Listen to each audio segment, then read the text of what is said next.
A maioria das confissões no leito de morte são sinceras, mas comuns. Muitos lamentam um relacionamento perdido, se arrependem do que não disseram ou gostariam de ter seguido seus sonhos em vez de optar por um caminho seguro e conhecido. Mas de vez em quando, uma confissão é ouvida que leva à resolução de um caso arquivado inteiro. Junte-se a nós no episódio de hoje enquanto examinamos 6 casos de confissões no leito de morte que solucionaram casos arquivados.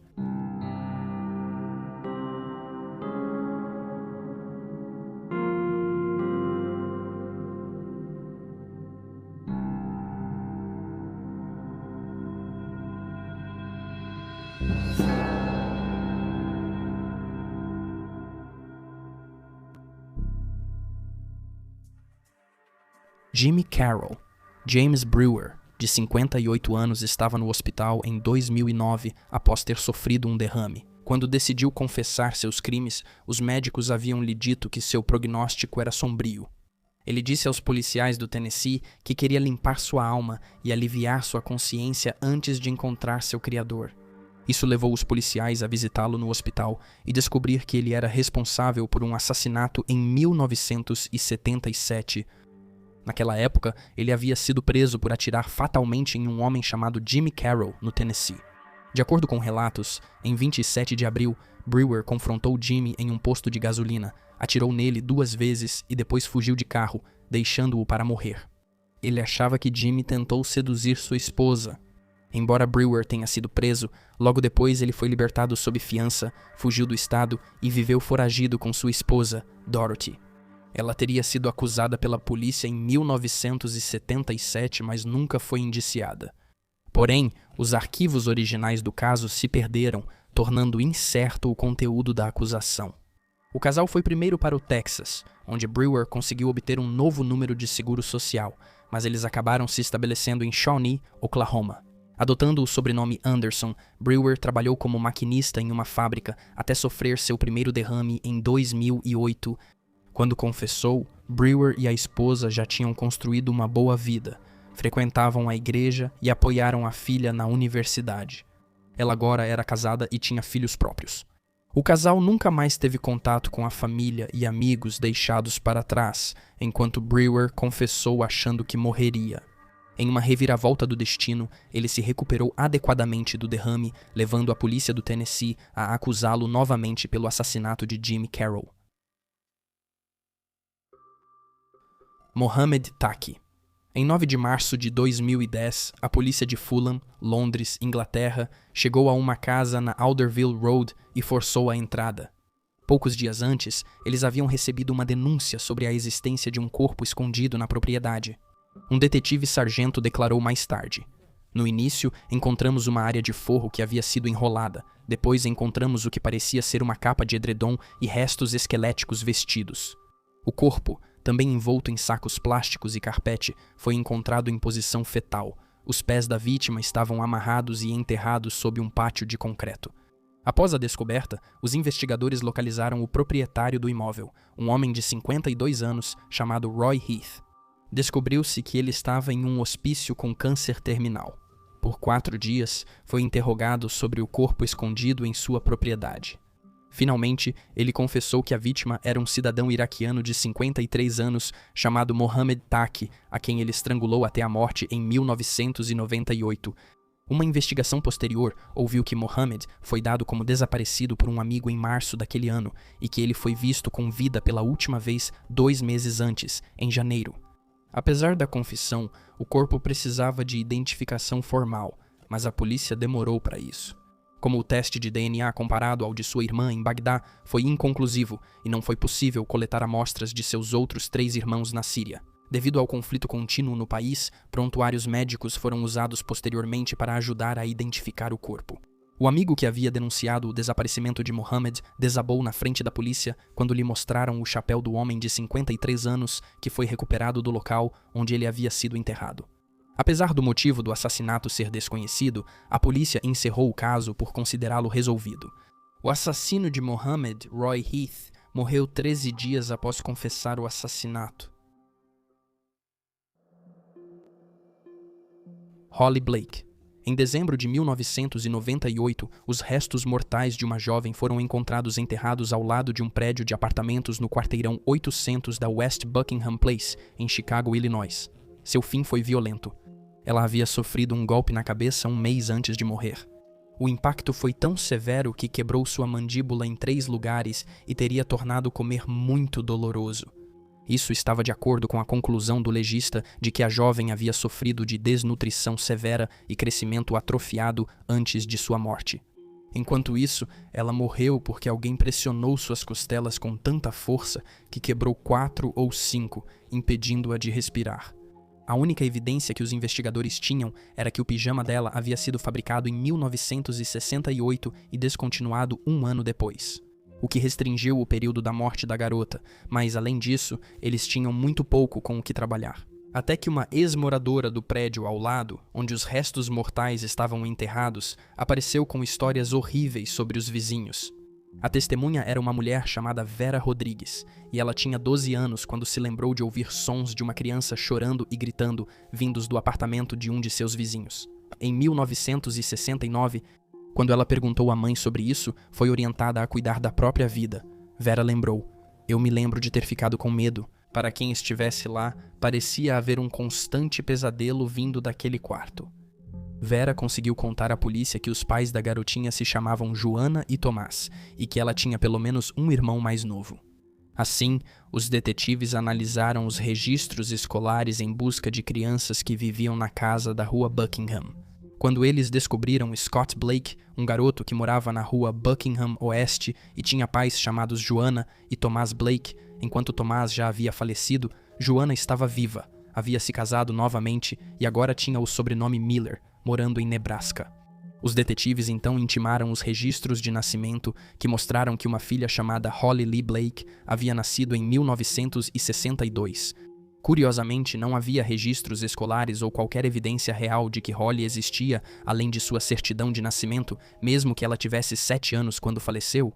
Em seguida, as autoridades procuraram Joan Miller e a interrogaram sobre sua filha, mas ela negou ter tido uma menina. Uma semana depois, as autoridades souberam que Miller estava no hospital com insuficiência cardíaca congestiva. Eles viajaram para visitá-la em março de 2000 e foi lá que Miller admitiu a verdade. Como estava no respirador e não podia falar, os detetives fizeram perguntas para ela responder com acenos de cabeça. Eles descobriram que Miller causou a morte da filha, mandou enterrá-la ao lado do prédio e que seu falecido marido não estava envolvido. O DNA foi coletado de Miller nesse momento, era compatível com os restos mortais de Holly. Assim como no caso anterior, não se sabe por que Holly foi morta, mas as autoridades consideram o caso encerrado. Joan Miller morreu 6 dias após sua confissão. Karen Summers, uma mãe de 19 anos chamada Karen Summers, foi morta em um tiroteio de carro em movimento nas primeiras horas do dia 10 de setembro de 1994, enquanto estava sentada do lado de fora em uma festa em uma casa em Tulsa, Oklahoma. O tiroteio foi supostamente parte de uma rivalidade contínua entre gangues rivais, os Bloods e os Crips. Karen foi atingida nas costas por uma bala de calibre .380 e foi declarada morta quando os serviços de emergência chegaram ao local. Um dos primeiros suspeitos do caso foi um homem chamado Michael Lee Wilson, que foi encontrado com uma pistola calibre .380 e um carro cor vinho que correspondia ao visto durante o tiroteio. No entanto, ele nunca foi acusado pelo assassinato, e ele apontou o dedo para 2 adolescentes, Dimasho Carpenter e Malcolm Scott, ambos com 17 anos na época. Embora não houvesse nenhuma evidência física ligando eles ao crime, Wilson concordou em testemunhar no julgamento deles. Mas, quando chegou a hora, ele desistiu. 4 meses depois que a polícia o liberou, Wilson matou Richard Yost, seu colega de trabalho de 30 anos, espancando-o com um taco de beisebol. Ele foi condenado à morte pelo assassinato. Mas 2 supostas testemunhas oculares que disseram ter visto os adolescentes atirarem em Karen também retiraram seus depoimentos. Nesse momento, apesar da falta de provas, o júri ainda considerou os 2 jovens de 17 anos culpados e eles foram condenados à prisão perpétua. Mais 175 anos. Eles passaram mais de 20 anos atrás das grades até que Wilson finalmente confessou em 7 de janeiro de 2014, 2 dias antes de sua execução. Ele confessou matar Karen e disse que ficou surpreso por ter sido liberado após ser pego com a arma do crime sem ser acusado. Ele disse que tinha 2 cúmplices naquela noite, ambos já presos por outros assassinatos. Afirmou: "Não estava tentando atirar em Karen Summers. Ela foi uma daquelas situações e ela estava no lugar errado na hora errada." Após sua confissão, Malcolm e DeMarshall foram libertados da prisão em 2016. Sigrid Heggheim e Torran Finstad.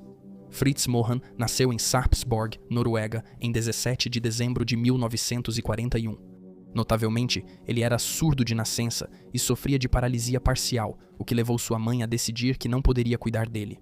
E ele foi colocado em um orfanato em 1943, quando ela deixou de ter contato.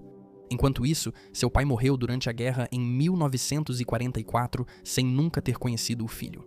A vida de Fritz mudou para pior na década de 1970, quando ele foi acusado dos estupros e assassinatos de 2 jovens na cidade de Trondheim.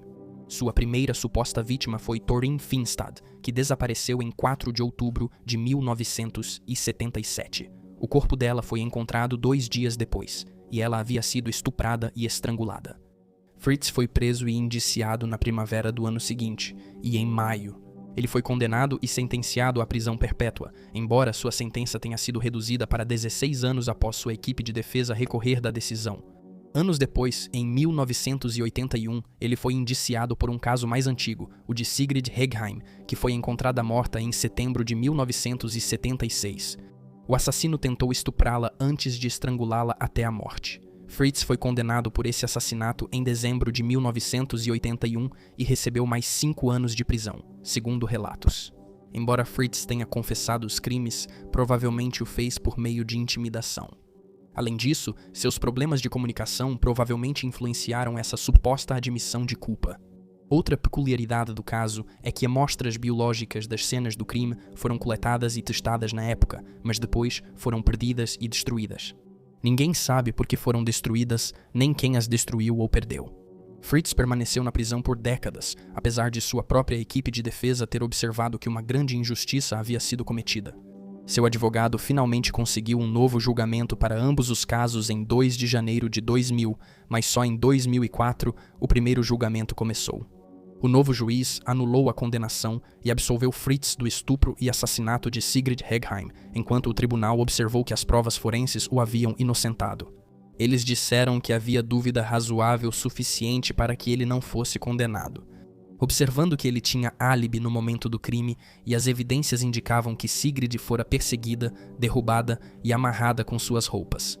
Mas como Fritz estava parcialmente paralisado, ele não poderia realizar essas ações. Infelizmente, Fritz faleceu em 2005, enquanto o recurso contra seu outro caso estava em andamento, embora seus advogados o perseguissem em seu nome, com Fritz inocentado em um caso e prestes a ser inocentado no segundo. Isso deixou uma pergunta sem resposta: quem matou Sigrid e Torrin? Só 9 meses depois, em dezembro de 2005, é que a verdade finalmente veio à tona. Thor Hepsu tinha um longo histórico criminal, além de um registro de comportamento violento. Em seu leito de morte, em dezembro de 2005, ele confessou o estupro e assassinato de Torrin Finstad e a tentativa de estupro e assassinato de Sigrid Heggheim. Hepsu confessou a um padre, mas quando ele avisou a polícia, o estado de saúde de Hepsu piorou rapidamente e ele morreu antes da chegada dos investigadores. Em agosto de 2006, Fritz foi finalmente absolvido no caso de Torrin Finstad. O tribunal observou que as informações que ele forneceu durante sua suposta confissão eram todas de domínio público, enquanto os detalhes que Hepsu compartilhou tornavam mais provável que ele estivesse presente nos assassinatos. Margaret Cook. Margaret Cook tinha apenas 26 anos quando foi assassinada em 1946. Quando morreu, ela era trabalhadora do sexo em Soho, Londres, e foi morta a tiros em um beco fora de um clube onde trabalhava como dançarina exótica. Apesar da investigação policial, havia poucas informações na época. Testemunhas descreveram o atirador como um homem de 25 a 30 anos de porte médio, vestido com uma capa de chuva e um chapéu escuro estilo pork pie. Embora várias pessoas o tenham perseguido, ele conseguiu desaparecer na multidão na estação Oxford Street. O assassinato nunca foi solucionado. Então, no verão de 2015, respostas surgiram quando um homem de 91 anos, morando em um asilo no Canadá, confessou o crime após ser diagnosticado com câncer terminal. Segundo uma fonte, ele decidiu que não queria morrer com isso em sua consciência. Após as autoridades canadenses tomarem conhecimento da confissão, elas entraram em contato com os policiais da Scotland Yard de Londres, que então voaram para conversar pessoalmente com o homem. Ele não lembrava o nome da vítima, mas identificou a foto de Margaret entre imagens de mulheres dos anos 1940. O homem confessou ter matado Margaret fora da boate Blue Lagoon, na Carnaby Street, após ela supostamente tê-lo enganado e ficado com seu dinheiro. Ele disse que utilizou uma pistola russa da Segunda Guerra Mundial para o ato. Embora o CPS britânico tenha apresentado acusações contra o homem e iniciado o processo de extradição, as notícias sobre o caso são de 2015, afirmam apenas que as autoridades canadenses ainda não haviam respondido. Não se sabia se ele teria condições físicas para viajar ao Reino Unido e enfrentar o julgamento. O nome do autor nunca foi divulgado publicamente. Acredita-se que sua confissão a um assassinato não solucionado de 70 anos seja o maior intervalo entre um crime e uma confissão na história criminal britânica. E aí estão os fatos. Por favor, deixe um comentário aqui embaixo com suas próprias opiniões e reações e lembre-se de curtir este vídeo e se inscrever para apoiar o canal. Obrigado por assistir. Fique atento, fique seguro e nos vemos na próxima vez.